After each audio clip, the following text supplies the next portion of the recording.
भिखारी, ये ले खा ली और मेरी गाड़ी के पास चल, मुझे गाड़ी निकालनी है। साहब मुझे खाना नहीं चाहिए। तो पैसे चाहिए? मेरे पास खुले पैसे नहीं पड़े। नहीं, पैसे भी नहीं चाहिए। खाना नहीं चाहिए, पैसा नहीं चाहिए, फिर क्या चाहिए? थोड़ी देर के लिए आपका फोन मिलेगा क्या? पागल है क्या? मैं तुझे जानता भी नहीं, मैं तुझे अपना फोन क्यों दूंगा? लेकर भाग गई तो?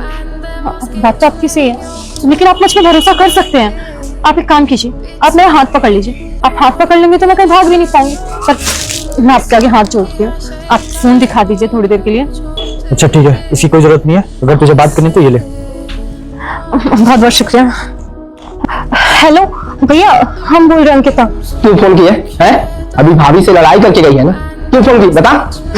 भैया हम घर आ सकते हैं क्या? सोचना भी मत घर आने का, समझी ना। जिस तरह से झगड़े करके गई है ना, वहीं पर है। मर जाए या कुछ भी कर, तेरे से मेरे को मतलब नहीं है। और आज के बाद फोन कर दी ना तो मुझसे बुरा कोई नहीं होगा। भैया हम मानते हैं कि हमने गलती की है, लेकिन हमारी बात तो सुनिए। भैया भैया ये लीजिए। क्या हुआ, किससे बात कर रही थी? कुछ नहीं, हमें हमारे भैया से बात करनी थी।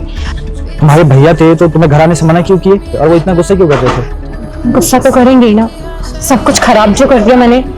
लेकिन हुआ क्या, बताओगे मुझे? हमने 12वीं के बाद ना ऑनलाइन जॉब देखा था, हमने वही अप्लाई किया और उन्होंने हमारा फोन पे इंटरव्यू भी ले लिया। उन्होंने बोला कि हमारी नौकरी फिक्स है, हाँ 15,000 रुपये सैलरी देंगे, रहने खाने का देंगे। हम भी उनकी बातों में आ गए। हमारे भैया भाभी ने मना किया था, लेकिन हमने किसी की मानी ही नहीं। हमें लगा हमारी भाभी हमसे नफरत करती है ना, तो वो नहीं चाहते कि हम आगे बढ़े, नौकरी करें। हमारी माँ के जाने के बाद वो हमेशा यही सोचते कि हम भी इस घर से चले जाए, तो इसलिए हमने किसी की बात नहीं मानी और हम यहाँ आ गए।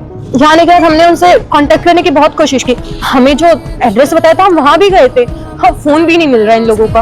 अब कहाँ जाएं? ऊपर से हमारा सामान चोरी हो गया, वो अलग। क्या करे, कुछ समझ ही नहीं आ रहा। जो सामान चोरी हुआ है उसी में हमारे पैसे थे। अब कैसे घर जाएं, कहाँ जाएं, कुछ समझ ही नहीं आ रहा है हमें। और तो अब तो घर जाने के लिए भी भैया ने हमें मना कर दिया, कहते हैं कि भाभी घर आने ही नहीं देगी। रुक जाओ बेटा, अगर तुम अपने मम्मी पापा से प्यार करते हो और उनकी लंबी उम्र के लिए इस वीडियो को लाइक करके चैनल को सब्सक्राइब करो और अपने 3 दोस्तों को शेयर कर दो। मैं तुम्हारे सभी काम पूरे कर दूंगी और साथ ही कमेंट में जय माता दी लिखकर जरूर जाना। साहब हमें क्या पता था कि शहर में ग्रेजुएशन वालों को भी नौकरी नहीं मिलती है। हमें लगा कि हमने बहुत आगे तक पढ़ाई कर रखी है तो हमें मौका मिल रहा है नौकरी करने का। हमें क्या पता था कि हमारे साथ फ्रॉड होगा, हमसे पैसे ले लिए जाएंगे, हमें नहीं पता था ना। देखो शहर में ना ये सब फ्रॉड्स होते रहते हैं, तुम्हें इस चीज का ध्यान रखना चाहिए था। और सबसे बड़ी बात, जहाँ पे तुम नौकरी करोगी वहाँ पे तुम्हें पैसे देंगे। फिर ये आदमी इस लड़की से पूछता है कि वैसे आप बताओ आपको घर जाने के लिए कितने पैसे लगेंगे। फिर ये लड़की कहती है सिर्फ 500 रुपए लगेंगे, आप मेरी 500 रुपए की मदद कर दीजिए। फिर ये आदमी इसको 500 रुपए निकाल कर दे देता है। दोस्तों ऐसे अच्छे और भले इंसान के लिए आप लोग कमेंट में क्या कहना चाहेंगे जरूर 2 लाइन लिख कर जाना।